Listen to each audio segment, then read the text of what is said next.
अस्सलाम वालेकुम। बायोस्टैटिस्टिक्स का पहला चैप्टर इंट्रोडक्शन टू बायोस्टैटिस्टिक्स को आज हम स्टडी करेंगे। इसमें हम देखेंगे बायोस्टैटिस्टिक्स का इंट्रोडक्शन, उसकी डेफिनेशन, ब्रांचेस ऑफ स्टैटिस्टिक्स को हम देखेंगे, scope of statistics in various fields, importance of statistics, role of statistics in IT and role of statistics in biology. Introduction की अगर मैं बात करूं तो word statistics Latin word status से निकला था, जिसका मतलब है आ पॉलिटिकल स्टेट। स्टार्ट की अगर मैं बात करूं तो स्टैटिस्टिक्स जस्ट एडमिनिस्ट्रेशन लेवल पर, स्टेट लेवल पर यूज होता था, जहां पर टैक्स और रेवेन्यू जनरेशन के लिहाज से इसको यूज किया जाता था। इसके अलावा पॉपुलेशन काउंटिंग के लिए इसको यूज किया जाता था। उसके बाद इसको डिफरेंट फील्ड्स में यूज किया जाने लगा, और आज की अगर मैं बात करूं तो इसको तकरीबन हर शोबे में यूज किया जा रहा है। इस वर्ड को सबसे पहले जर्मन स्कॉलर गॉटफ्रीड अकनवाल ने 18वीं सेंचुरी के मिड में यूज किया था। अगर इसकी प्रॉपर डेफिनेशन की मैं बात करूं तो फ्रेडरिक क्रॉक्सटन एंड ड्यूटली कॉर्डन के मुताबिक स्टैटिस्टिक्स एक ऐसा नॉलेज या एक ऐसा मेथड है जिसके थ्रू हम न्यूमेरिकल डेटा की कलेक्शन, उसकी एनालिसिस, उसकी इंटरप्रिटेशन और उसको प्रेजेंट कर सकते हैं, चाहे वो टेबुलर फॉर्म में हो, चाहे उसकी ग्राफिकल रिप्रेजेंटेशन हो। नेक्स्ट अगर मैं ब्रांचेस की बात करूं तो इसकी दो मेन ब्रांचेस हैं, जिसमें एक डिस्क्रिप्टिव स्टैटिस्टिक्स आ जाता है, दूसरा इन्फ्रेंशियल स्टैटिस्टिक्स आ जाता है। डिस्क्रिप्टिव स्टैटिस्टिक्स की अगर मैं बात करूं तो डिस्क्रिप्टिव स्टैटिस्टिक्स वो ब्रांच है जिसमें हम पहले से मौजूद डेटा को एनालाइज करके, उसको समराइज करके या उसकी डिस्क्रिप्शन जो है वो प्रोवाइड कर सकते हैं। इसके अगर मैं एग्जांपल की बात करूं तो हमारे पास अगर क्रिकेट में देखा जाए तो किसी भी बैट्समैन की टोटल एवरेज निकालनी हो अगर, तो उसके में हम इसको डिस्क्रिप्टिव स्टैटिस्टिक्स को यूज कर सकते हैं, जिसमें हम देख सकते हैं कि उसने किस रन औसत से किस एवरेज के साथ स्कोर अपनी पूरे कैरियर में किया है। जिस तरह यहाँ पर मेरे पास एक एग्जांपल है यूनुस खान की, जिसने 118 मैचेस में 10,099 रन जो है वो स्कोर किए, और एवरेज की बात करूँ तो 52.06 की एवरेज के साथ इन्होंने स्कोर किया।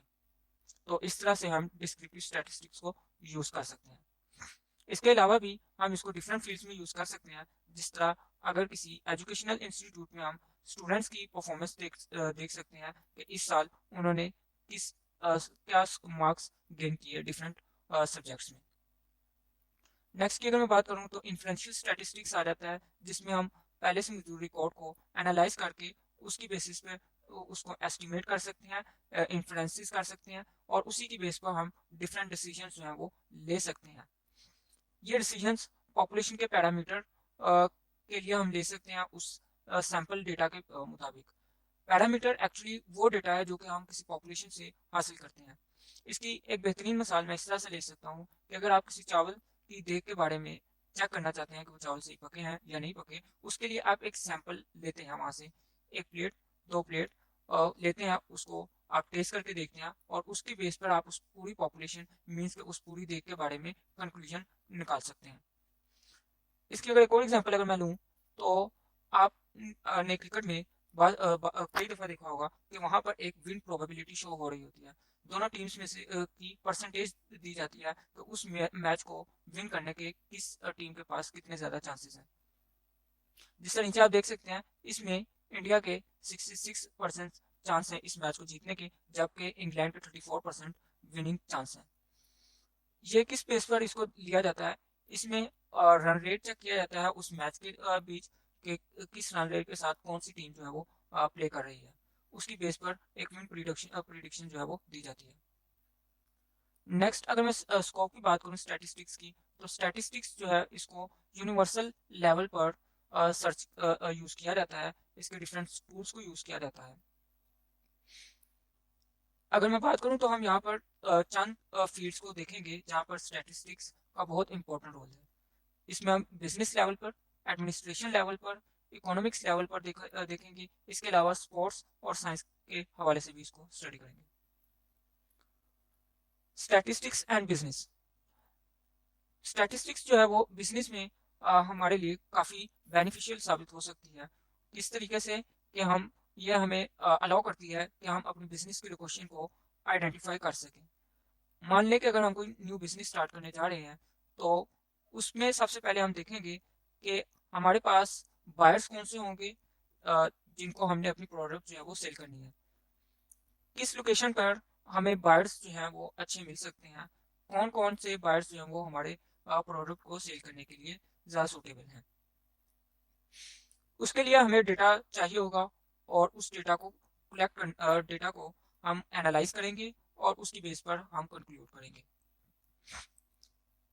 फाइनेंशियल रिसोर्सेज को देखने के लिए भी ये यूज़ होता है कि हमारे पास बजट प्लानिंग क्या होगी, उसको देखेंगे। क्या हमारे पास प्रॉफिट जनरेट हो रहा है या कितना हमें लॉस हो रहा है, ये सब कुछ भी स्टैटिस्टिक्स हेल्प करती है हमें कि हम देख सकें। इसके अलावा क्वालिटी कंट्रोल आ जाता है कि हमारी प्रोडक्ट की क्वालिटी कैसी है। इसमें हम डिफरेंट बायर्स के फीडबैक को देखते हैं कि उनको हमारी प्रोडक्ट कैसी दिख रही है। उसकी बेस पर हम अपनी प्रोडक्ट को मज़ीद बेहतर बना सकते हैं। इसके अलावा मार्केटिंग ऑफ प्रोडक्ट्स आ जाती है। इसमें भी स्टैटिस्टिक्स का एक बहुत इंपॉर्टेंट रोल है। अगर आज की बात मैं करूं तो आज चूंकि तमाम तर दुनिया जो है वो ऑनलाइन हो रही है और इसी तरह बिजनेस भी जो है वो ऑनलाइन हो रहा है।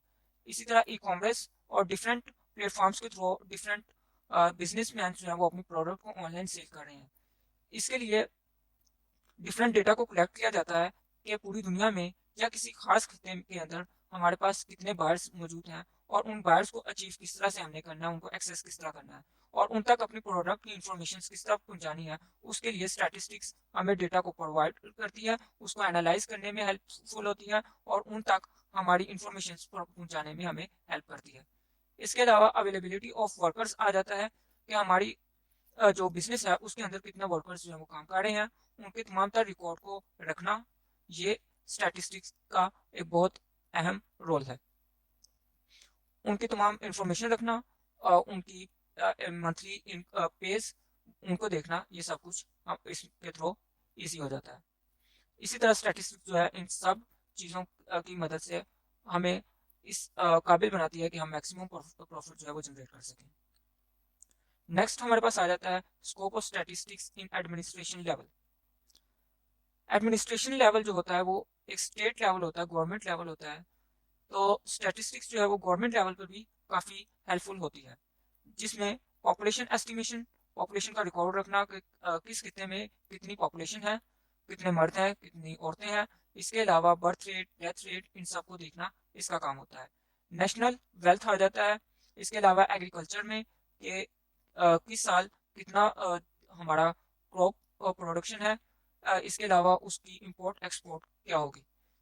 इसके अलावा एजुकेशन लेवल पर भी ये एडमिनिस्ट्रेशन की हेल्प करती है स्टैटिस्टिक्स के किस सिटी के अंदर कितनी एजुकेशनल इंस्टीट्यूट्स हैं, वहाँ पर टीचर्स कितने हैं, वहाँ पर स्टूडेंट्स कितने हैं और उनकी परफॉर्मेंस क्या रही है। इसके अलावा हेल्थ लेवल पर भी ये काफ़ी काम करती है कि कितने हॉस्पिटल्स हैं, कितने डॉक्टर्स हैं, कितने पेशेंट्स हैं, क्या डेथ रेट और क्या बर्थ रेट है। ये सब कुछ भी इसके थ्रू चेक किया जाता है। इसके अलावा क्राइम की दुनिया में भी स्टैटिस्टिक्स अपना एक खास रोल प्ले करती है, जिसमें डिफरेंट क्रिमिनल्स का रिकॉर्ड रखना, किस लेवल पे किस सिटी पर क्राइम लेवल क्या है, उसकी बेस पर जो गवर्नमेंट है वो इस काबिल हो सकती है कि वो डिफरेंट पॉलिसीज जो हैं वो बनाए। नेक्स्ट हमारे पास आ जाता है role of statistics in economy. ये बजट प्लानिंग में काफ़ी हेल्पफुल होती है। डिफरेंट टैक्स रेवेन्यूज को की कलेक्शन, उसका डेटा रिकॉर्ड रखने के लिए स्टैटिस्टिक्स जो है वो हेल्पफुल होती है। इसके अलावा different graphical representation, mathematical models ये बनाने में हमारी हेल्प करती है। स्टैटिस्टिक्स और इकोनॉमिक्स जो है वो मिलकर एक न्यू सब्जेक्ट जनरेट करती है जिसको हम इकोनोमेट्रिक्स कहते हैं। नेक्स्ट हमारे पास आ जाता है स्टैटिस्टिक्स का रोल स्पोर्ट्स में। इससे पहले भी हम बात कर चुके हैं कि स्पोर्ट्स किस तरह के स्टैटिस्टिक्स किस तरह से स्पोर्ट में, चाहे वो क्रिकेट हो, फुटबॉल हो, उसमें किस तरीके से अपना रोल प्ले करती है, चाहे वो डिफरेंट प्लेयर्स का रिकॉर्ड रखने के लिए, उनकी परफॉर्मेंस का रिकॉर्ड रखने के लिए या विन प्रिडिक्शन के लिए यूज होती है। नेक्स्ट आ जाता है स्टैटिस्टिक्स का रोल साइंस पे।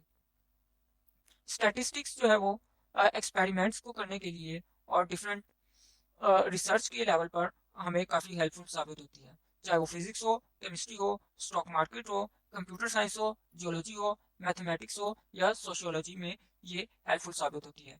ये हेल्प करती है हमें कि हम डिफरेंट हाइपोथेसिस फॉर्म करें, उनके लिए डेटा कलेक्शन करें, उसको एनालाइज करें और उसकी बेस पर हम अपने रिजल्ट्स कंक्लूड करें और उन रिजल्ट्स को ग्राफिकल रिप्रेजेंटेशन के थ्रू अपने डिफरेंट दूसरे लोगों तक पहुंचाएं। Importance of statistics. स्टैटिस्टिक्स की बात की कि ये काफ़ी सारी फील्ड्स में अपना रोल प्ले कर रही है, चाहे वो डेटा इंटरप्रिटेशन हो, डिसीजन मेकिंग हो उससे। इसके अलावा रिसर्च और डेवलपमेंट में भी बात की कि किस तरह से ये अपना रोल प्ले करती है। इसके अलावा क्वालिटी कंट्रोल, जो कि हमने बिजनेस लेवल पर भी बात की कि अगर आप कोई प्रोडक्ट्स बना रहे हैं तो उसकी क्वालिटी को आप अपने बायर्स की फीडबैक के मुताबिक बेहतर करें।